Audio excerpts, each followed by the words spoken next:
केवल सुधरे मिलिब 82,000 टंका निवेश करंतु मात्र एतिकी टंका। एही स्कीम रे घरे बसी आपण होइजिबे धनी। तेबे आसंतु जानिबा पोस्ट ऑफिस रो एही योजनाटी कोन, किए एही अकाउंट खोली पारिबे, जदि आपण समय पूर्वरु अकाउंट बंद कर दियंती तेबे कोन हेबो एवं सुधरु केमिति 82,000 टंका रोजगार करि पारिबे। जेकोसी आर्थिक लक्ष्य हासिल करिबा पई एक भल परिमाणर अर्थ आवश्यक। घर किनिबा हेउ किंबा गाड़ी किनिबा ए सब पई एक बड़ अकाउंट आवश्यक, जहाँ आपण केवल दरमा देई हासिल करि पारिबे नाही।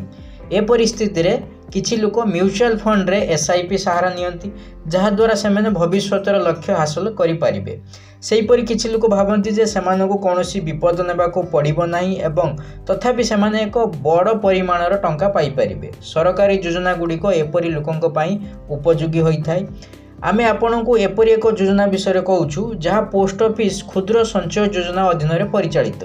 आपण एहाकु आपणकर निकटस्थ पोस्ट ऑफिस रे खोली पारिबे।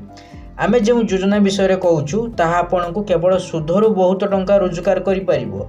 जदि आपण एथिरे 5 वर्ष पई निवेश करंती तेबे आपण केवल सुधरु 82,000 टंकारु अधिक रोजगार करि पारिबे। तेबे आसंतु जानिबा योजना विषय रे विस्तारित भाबरे। पोस्ट ऑफिस रो ए योजना बहुत भल। आमे जो योजना विषय कहूछु ता वरिष्ठ नागरिक संचय योजना SCSS भाव जनाशुना। यह योजना अधीन आपण एककालीन जमा राशि करी विपुल आय करें। वरिष्ठ नागरिक संचय योजना सरकार द्वारा एक सहायक योजना। यह वरिष्ठ नागरिक स्वतंत्र भाव में डिजाइन कर यार अर्थ होउची आपण यह योजना को आपण बापा किंबा जेजे बापा को उपहार दे पारिबे। यह योजना 60 वर्ष किंबा ताठारु अधिक बयसर लोकंक पई खोला। यह योजनार सर्वनिम्न निवेश 1,000 टंका एवं सर्वाधिक निवेश सीमा 30 लाख टंका। यह योजना अधीन परिपक्वता अवधि 5 वर्ष पई, किंतु जदि आपण चाहिए तेबे आपण एहाकु 3 वर्ष पई वृद्धि करि परिबे।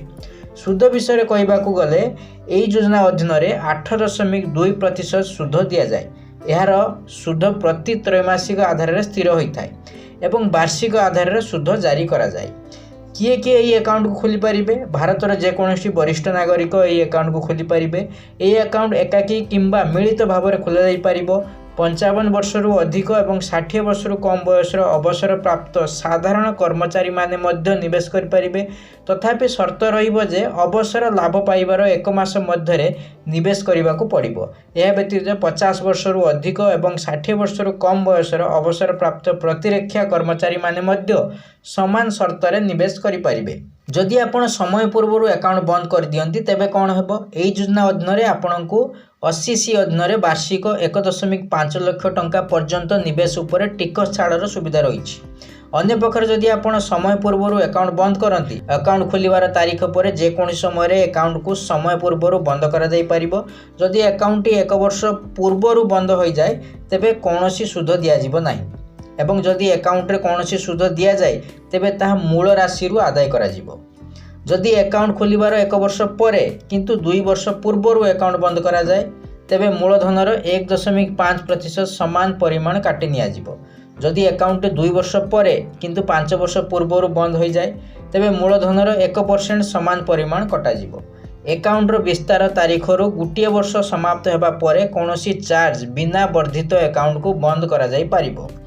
सुधरु 82,000 टंका केमिति रोजगार करिवे? जदि केही एही योजना रे एककालीन 20,000 टंका निवेश करंती तेबे 5 वर्ष परिपक्वता पूर्ण हेबा परे तांकू 8.2% सुध आधार रे एक विपुल परिमाण राशि मिलिबो। गणना अनुसार से केवल सुधरु 82,000 टंका रोजगार करि पारिबे एवं मैच्योरिटीर मोट परिमाण 2,82,000 टंका हेबो। त्रैमासिक आधार रे सुध रोजगार 4,069 टंका हेबो।